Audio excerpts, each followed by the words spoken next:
días. Hoy vamos a charlar con Francisco Prat. Es licenciado en Teología, máster en Bioética y director del Departamento de Formación del Centro de Humanización de la Salud de los Padres Camilos de Madrid. Está casado, tiene 2 hijos y es un experto tanto práctico como teórico, o teórico práctico, o teórico que aplica la teoría a la práctica, porque acaba de escribir un libro, además de ser el director del Centro de Humanización de la Salud, donde todo este tipo de cosas se ven y se viven. Al día acaba de escribir un libro que es el que ustedes tienen aquí, que se llama Bioética en residencias, problemas éticos en la asistencia a la persona mayor, con todo tipo de detalles, con un esquema, con un índice muy sabroso y con un lenguaje que a mí me ha parecido, por lo que he podido ojear, muy asequible, muy natural y muy al alcance de todos los que quieran informarse un poco sobre esta temática que tanto nos afecta a todos. Kiko, bienvenido. Muchas gracias, José Manuel. Vamos con el libro, en primer lugar. ¿Por qué te decides a escribir el libro?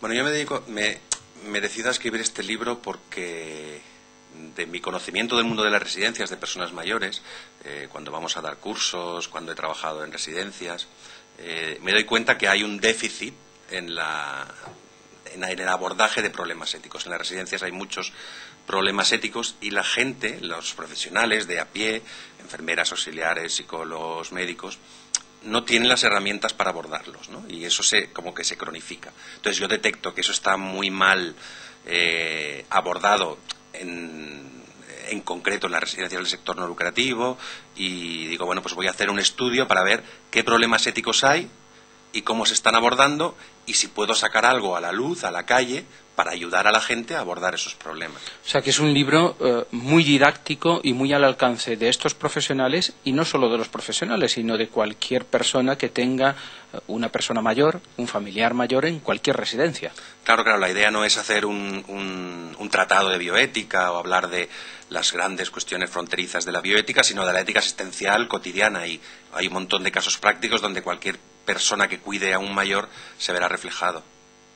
El lenguaje que utilizas me imagino que es también al alcance de todo el público en general. Sí, yo he intentado hacer un lenguaje que, sin dejar de ser riguroso desde el punto de vista de la bioética, lo pueda leer cualquiera, ¿no? De hecho, lo que yo espero y deseo es que muchas enfermeras, auxiliares, cuidadores de personas mayores a domicilio, familiares, puedan leerlo y aprender algo, ¿no? Sí. La situación de las residencias en España a nivel global es buena, es mala. ¿Cómo la calificarías? Yo diría que es mejorable, ¿no? En primer lugar, los profesionales que trabajan en residencias, en general, yo diría que son buenos profesionales. Y después yo diferenciaría el sector público y el sector privado, ¿no?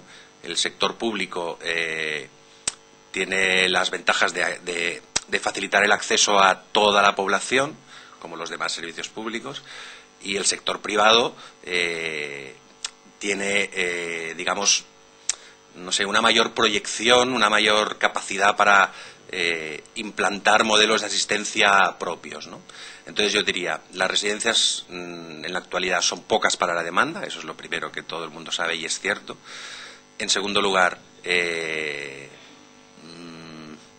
las residencias son siempre un mal menor, es decir, hay que llevar a una persona mayor a la residencia solo cuando no hay otra solución. ¿Ese es el consejo que darías a mucha gente? Es decir, sí, yo creo que porque sí. Normalmente eso es arrancar el árbol, ¿no? Cuando le trasplantas de su sitio, de su lugar, de su casa, de su... Claro, eso digamos que es lo último que se debe hacer. También es cierto que hay muchas familias que no tienen otra alternativa, ¿no? Yo creo que para eso están las residencias. ¿Qué aconsejas? ¿Llevar a la residencia o contratar a alguien que pueda cuidar a los ancianos en casa? Desde luego contratar a alguien que se pueda cuidar en casa, sin duda. Lo que pasa que el acceso a esos servicios, yo creo que si hay que hablar de política de atención a la dependencia, el acento tiene que ser claramente el de la ayuda a domicilio. Pero para eso el Estado tendría que ayudar a las capas menos favorecidas a que pudiesen tomar decisiones de ese tipo, ¿no? En vez de llevar a la gente a las grandes residencias. Claro. Claro, claro, efectivamente, porque si no, costeárselo del propio bolsillo, una ayuda a domicilio es muy, muy costoso. La mayoría de la gente no puede, ¿no? Por lo tanto, yo creo que hay que abogar porque los municipios, las comunidades autónomas, con toda la novedad de la ley de la dependencia, se ponga en marcha el que la gente pueda acceder a tener servicios en casa. Porque todo el mundo, cuando nos llegue la hora de ser mayores y de depender de otros, preferiremos estar en casa a estar en una residencia, ¿no? Ahora bien, claro, hay familias que no tienen otro remedio y no hay que juzgarlas o culpabilizarlas, ¿no? Sino que las residencias cumplen su función, ¿no? Las personas mayores en casa deberían seguir cumpliendo ese papel de transmisores de cultura, de valores a las jóvenes generaciones, a sus nietos y a sus...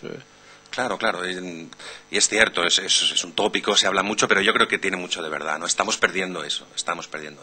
El valor de la persona mayor como referencia de valores, de una sensibilidad, de la sabiduría, ¿no? De la sabiduría que en otras culturas todavía se mantiene, pero en la occidental, como estamos inmersos en esta exaltación de la juventud, dejamos al abuelo aparcado, ¿no? Entre comillas, o bien en una habitación en casa o bien en una residencia. Por un lado se la aparca y por otro lado algunos se quejan de que se les utiliza demasiado, ¿no?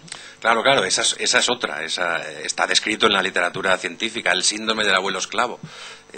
Aquellos que se ven obligados a hacer con sus nietos muchísimo más de lo que hicieron con sus hijos, ¿no?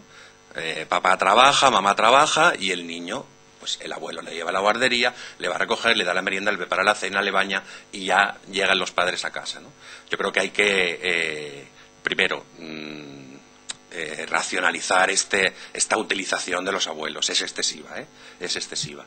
Entonces, cuando ya no pueden hacer esas funciones, dejan de tener importancia productiva, digamos, para la familia y entonces caen un poco en desgracia y quedan un poco apartados o marginados de la vida familiar, ¿no? Es complicado ser abuelo hoy en día. Es complicado, sí. Pero se está perdiendo un poco esa compasión, digamos, que había antes. Es decir, quizás porque no se podía hacer otra cosa o quizás porque culturalmente estaba asumido. ¿Por qué se está perdiendo ese tipo de compasión? Bueno, yo a mis padres me ocupo yo como ellos se ocuparon de mí. Ese tipo de cosas, ¿por qué? Sí, yo creo que la palabra que has utilizado, compasión, está muy bien utilizada, ¿no? Yo creo que antes, dentro del sistema cultural, eso entraba, ¿no? Entraba dentro del paquete. Uno asumía que los que te han dado la vida, el sustento, los que te han criado a ti, generan en ti una obligación moral de devolverlo, ¿no? Con lo cual, pues no se planteaba grandes problemas. Hay que hacerlo y cada uno lo hacía como podía, ¿no? Ahora, en la cultura, eso de la compasión que tú decías, o la solidaridad, en general está como más devaluado, ¿no? Entonces, es difícil ejercerla dentro del sistema familiar, ¿no? Entonces, yo creo que hay que recuperar eso, ¿no?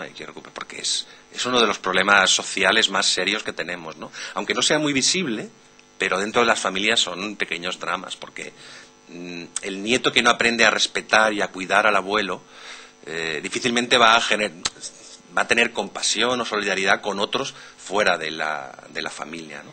Es un problema cultural, sin duda. O sea, que si eso es difícil en el seno de la familia, será mucho más fuera, claro. En el ámbito social, de ahí la escasez de solidaridad, me imagino. Claro, claro. Yo creo que ese sería el análisis así muy, muy esquemático, pero sí, es así. En otras cosas que eres experto en problemas de bioética y en problemas que están de actualidad, ¿qué opinas de la ampliación de la ley del aborto? Bueno, la ampliación de la ley del aborto es un problema que está planteado actualmente en los medios de comunicación social y a través de globos sondas del ministro Bernat Soria y declaraciones de unos y otros dentro de la refriega política, ¿no? Está siendo instrumentalizado para desviar el problema de otras cuestiones. Yo creo que debe plantearse con el mayor consenso posible. Hay cosas en las cuales no nos vamos a poner de acuerdo, gente que defiende el aborto libre, por así decirlo, el acceso al derecho a la interrupción voluntaria del embarazo, y gente que piensa que abortar no es un derecho de la mujer, sino que lo principal que hay que proteger es la vida del nasciturus, ¿no? No nos vamos a poner de acuerdo en muchas cosas. Perdona, en la despenalización estamos todos de acuerdo, quiero decir, en los ámbitos de Iglesia se considera que el abortar no debe ser castigado con la cárcel o no debe ser un delito, o ahí también hay discrepancias. Hay discrepancias. Hay grupos que absolutizan el valor de la vida hasta el punto de identificar o sea, que sería como un asesinato, ¿no? El que aborta está cometiendo un asesinato, y por eso debería ir a la cárcel. Eso es. Se penaliza a la mujer, se penaliza a los que facilitan el aborto, a los que lo provocan, y es todo blanco o negro, ¿no? Sin embargo, hay otros grupos con los cuales yo me siento más cercano, que se trata de plantear en la sociedad el debate de qué está pasando con el aborto, ¿no? ¿Qué está pasando?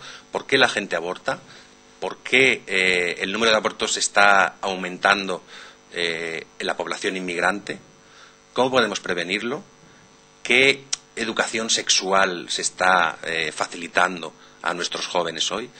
¿Qué pasa con la píldora el día después? Es decir, un debate que en la sociedad ayude a hacer consciente de que esto es un problema grave, y más que un derecho para la mujer es un drama, ¿no? Es un drama y hay que abordarlo. Eso se va extendiendo también, que es un fracaso personal, social, que de alguna manera eso se va participando. La sociedad empieza a participar en eso, ¿no? Yo creo que sí, y en eso es lo que creo que tenemos que incidir en la sociedad. O sea,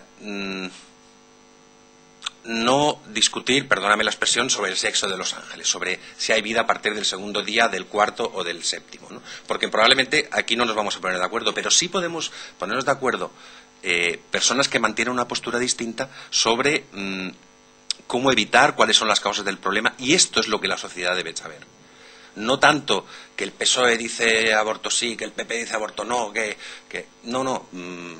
Esto es un debate, pero es un debate político de cara a la galería y con los intereses electorales. Pero el debate real es decir, que la gente en los periódicos lea lo que está pasando, qué supone abortar, qué supone para el sistema, cuándo cuesta, cómo podemos evitarlo, qué pasa con las madres que abortan en los siguientes meses y años de su vida, ¿no? Yo creo que eso es lo que interesa saber a la gente, porque es centrar el debate y no tanto el plantear las cosas blanco y negro, sí, no.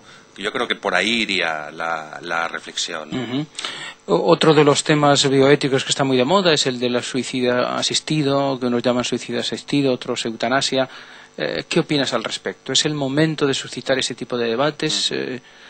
A ver, a mí me parece que suscitar debates en la sociedad no es malo.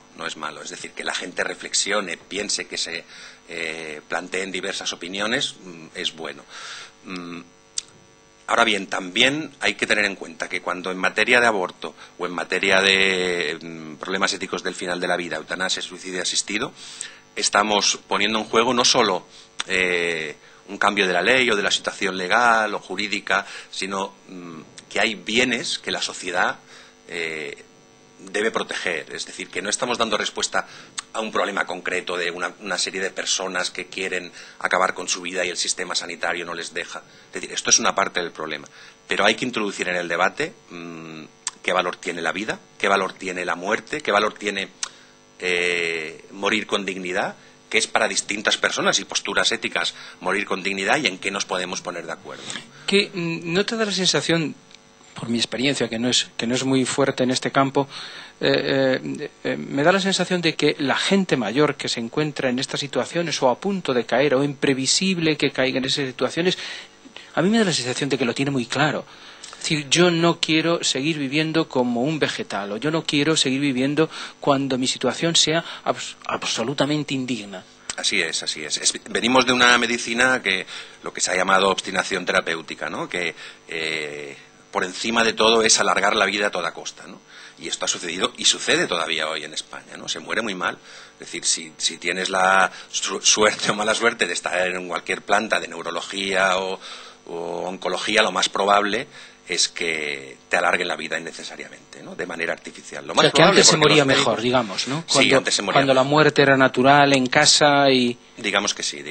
Antes, en la mayoría de los casos, se moría mejor. Ahora la tecnificación ha hecho que muchas veces se prolongue innecesariamente, ¿no? Entonces, e incluso se aceptaba mejor la idea de la muerte, ¿no? Yo que vengo del medio rural gallego, pues los mayores bueno, pues Sí, tenemos que irnos al otro barrio, expresiones de ese tipo, los niños lo veíamos como algo normal y natural. Ahora ya no. Así es, ahora no. Ahora el problema es que eso se oculta, no se deja participar a los niños de los rituales, no se quiere hablar de eso, no hables de eso, ¿no?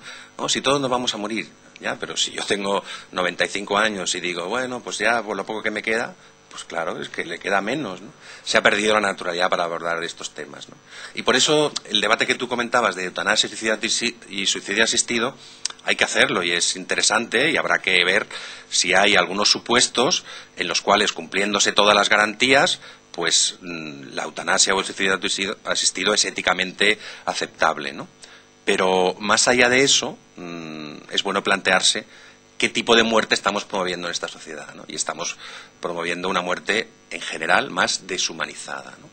Más deshumanizada. Que es el debate de fondo, claro. Claro. La tecnificación que prolonga excesivamente la vida, ¿no? Y luego, por otro lado, está la promoción de la cultura de los cuidados paliativos, que ahí sí que se tiene mucho más claro que lo que se trata es de paliar el dolor, aliviar el sufrimiento que se pueda tener al final de la vida y acompañar en el tramo final de la vida, ¿no? En eso hay que incidir en la sociedad para que los cuidados paliativos se extiendan como un derecho de todos los ciudadanos, ¿no? La buena muerte, la buena muerte que rezábamos. Efectivamente, la buena muerte. Has escrito por ahí a propósito de la problemática de los comités de ética, la presencia de los sacerdotes en los comités de ética de los hospitales, y he leído algunas cosas tuyas que decías que es aconsejable, que los curas siempre han estado muy en sintonía con esta problemática, pero siempre que fuesen unos curas especiales, ¿no?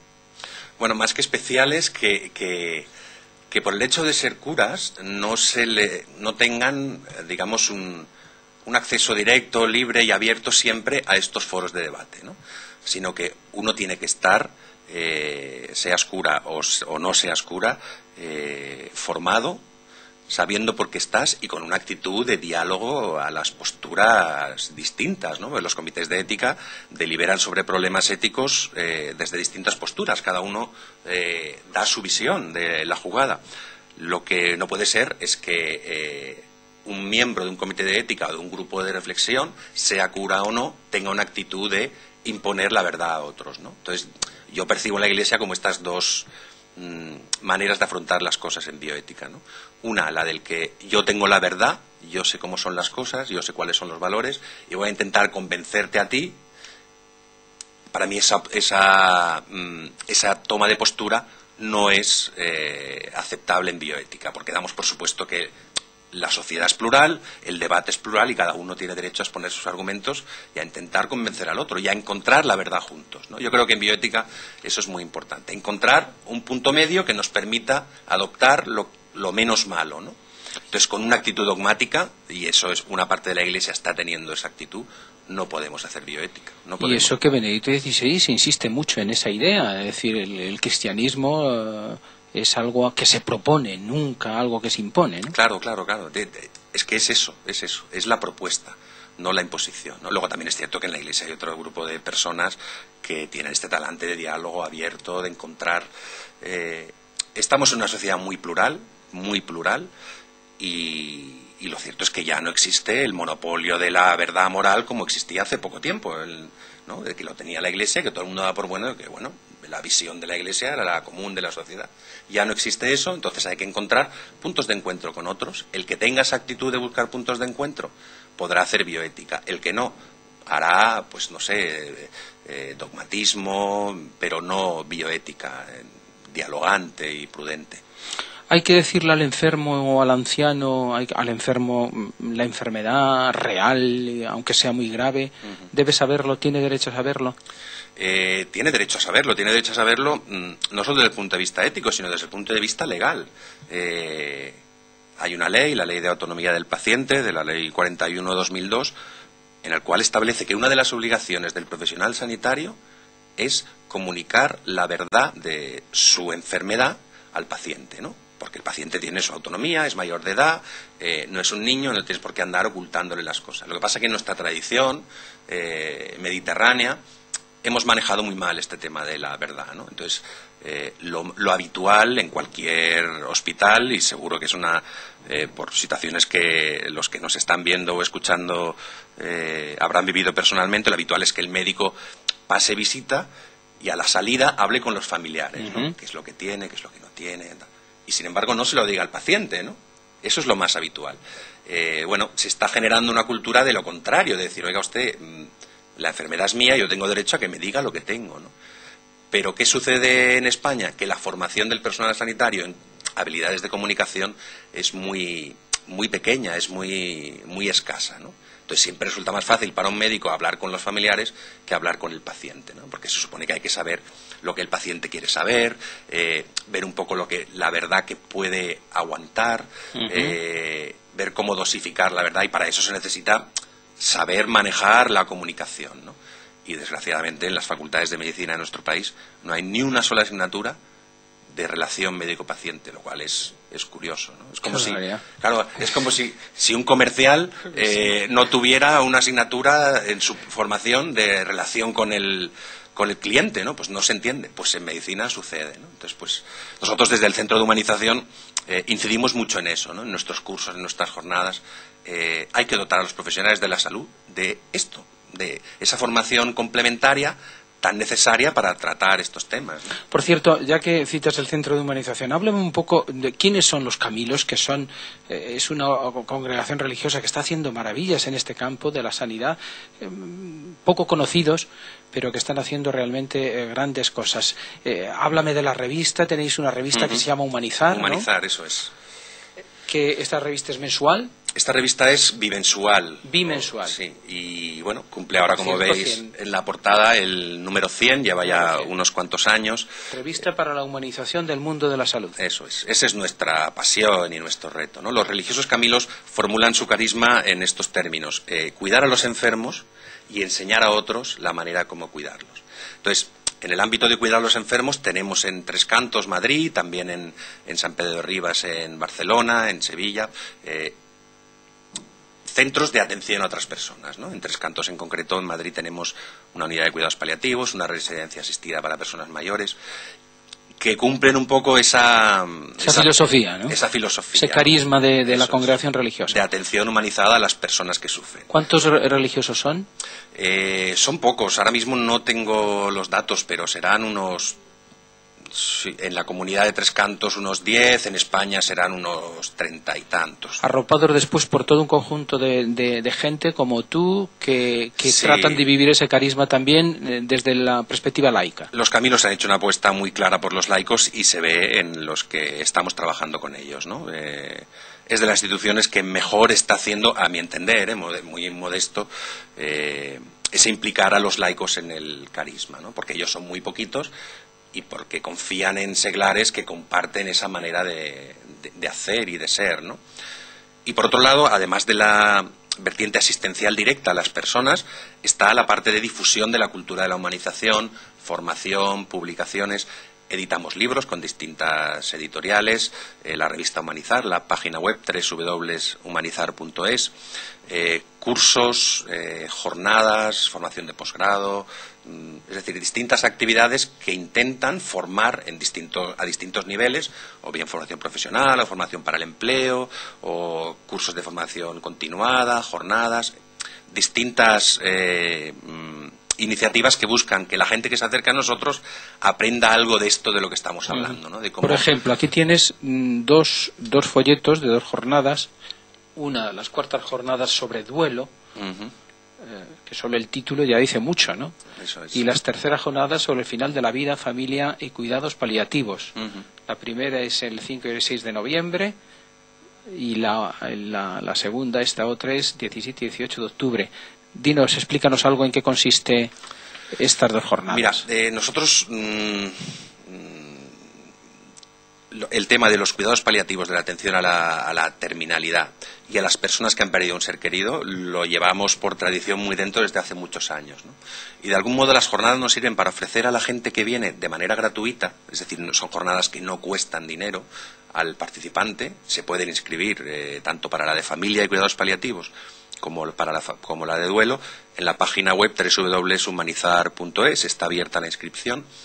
La idea es fomentar un diálogo entre los participantes y aprender personas que tienen como denominador común la preocupación por humanizar el mundo de la salud, de la atención a la persona en situación de sufrimiento por estar muriendo o por haber perdido un ser querido. Y los ponentes son de primer nivel: el presidente de la Sociedad Española de Cuidados Paliativos en las jornadas de octubre, José Luis Tizón, yo creo que la autoridad máxima en duelo en España en las jornadas de noviembre. Entonces se combina conferencias con talleres prácticos, ¿no?, que pueden ayudar a la gente que viene a las jornadas a aprender cosas de su día a día como cuidadores de personas o bien en duelo o bien en proceso de... O sea, teoría y práctica a la vez, al eso mismo es. tiempo. Esa es siempre como nuestro lema, ¿no?, que no sea una formación academicista, sino que sea una formación que ayude a la gente que viene a nuestra casa a cuidar mejor a otros, ¿no? Las jornadas se celebran siempre en Tres Cantos, ¿no? En vuestro centro de Tres Cantos de Madrid, y como dice, toda la información en la página humanizar.es. ¿Hay alguno de los otros cursos, que tenéis muchos, que me ha llamado la atención alguna vez, el del acompañamiento de personas en situaciones especiales, ¿no? Gente que ha perdido un hijo, gente que está sola porque se ha divorciado y ha sido un divorcio traumático, ese tipo de situaciones que quizás afecten a mucha gente, claro. Mucha gente. Y que a veces la gente no sabe ni siquiera que existe ese tipo de ayuda, ¿no? Claro. Nosotros arrancamos hace ya muchos años una cosa que llamamos Centro de Escucha San Camilo. Tenemos una sede en Tres Cantos y otra en Madrid, en la calle Reina Victoria número 8. Es un servicio gratuito que se presta durante un tiempo a personas o bien que han perdido un ser querido, o bien que están sobrecargadas por estar cuidando a un familiar, o bien que tienen problemas de pareja o familiares. Cualquier tipo de problema se hace atención individual y en grupo, si se ve adecuado, de manera gratuita, ¿no? Y entonces, encima gratis. Claro, es un servicio, bueno, a mi opinión, de lo mejorcito que se da en Madrid, porque, bueno, permite que gente que no iría al psicólogo, por así decirlo, por toda la estigmatización que ello conlleva, sí que puede acudir durante 3-4 meses a un centro de escucha donde es orientado, se facilitan los recursos, se da apoyo, se ayuda a salir de una situación difícil, ¿no? Mucha gente lo usa. Me imagino que con resultados. Sí, con resultados, yo diría que a veces conmovedores, ¿no? Porque realmente con muy poco, con una buena escucha, con una buena empatía, con un profesional detrás que ayude, se hace mucho, ¿no? Hay tanta necesidad de ser escuchado que ya el nombre Centro de Escucha, ¿verdad?, dice mucho. Bueno, los lemas que tenéis aquí son realmente: dad palabras al dolor, el dolor que no habla gime en el corazón hasta que lo rompe. Así es. Decía Shakespeare, ¿no? Así es. O este otro: ningún lazo une tan estrechamente dos corazones humanos como la compañía en el dolor. Eso es, acompañar a otro, acompañar. Hay que hacerlo bien. Nosotros formamos a la gente, tenemos un máster en counseling, son 2 años, que es eso, ¿no? Formación en asesores personales. Esto me imagino que ya pagando. Sí, estoy pagando. Es formación universitaria, tenemos un acuerdo con la Universidad Ramon Llull y mucha gente lo estudia con nosotros, ¿no? Aprovecho para decir que tanto esta matrícula como las demás másters y posgrados, como el posgrado en duelo, el posgrado en cuidados paliativos, el posgrado en humanización, estamos en pleno periodo de matrícula abierta, ¿no? Se trata de capacitar a la gente para acompañar a otros, porque damos por supuesto que la buena voluntad no basta, ¿no? Entonces hay que formar a la gente. Lo que decías antes, que en el personal sanitario hay poca capacidad de relación y de saber qué es lo que hay que decir, cómo decirlo y en qué circunstancias decirlo. Eso es. Y es curioso porque todo este tipo de habilidades, cada vez vemos que vamos llegando, que nos extendemos más allá del mundo sanitario. El mundo sociosanitario, entre nuestros alumnos hay profesores, maestros, educadores sociales, trabajadores sociales, es decir, el mundo social y el mundo de la educación, todo lo que tiene que ver con profesiones de ayuda a otros, se ve la gente que tiene esa sensibilidad, dice: ostras, me tengo que formar en esto, tengo que aprovechar mejor mis recursos personales de relación con la persona a la que atiendo, ¿no? Muy bien, pues esto es para gente que está interesada en este mundo tan apasionante, el libro de Francisco de Quico Prat, centrado más en las residencias, y todo este arsenal que ofrecen los Camilos en su residencia, en sus colegios, en sus centros de Tres Cantos fundamentalmente, y también en el de Madrid. Si están interesados, ya saben, o bien la revista o bien en la página web, que es lo más fácil, lo más cómodo, www.humanizar.es.